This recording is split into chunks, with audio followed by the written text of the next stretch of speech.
Thermoplastic rumble strips being installed by LSI Road Marking.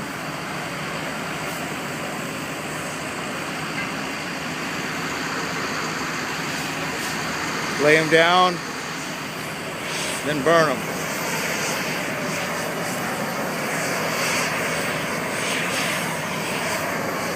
This is a border job for Caltrans, San Ysidro border. Got all the lanes shut down.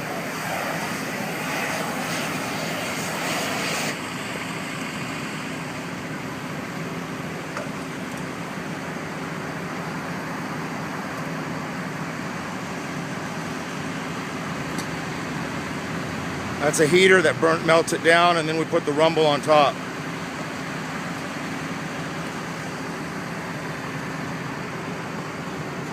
And it comes out to bumps where it saves lives.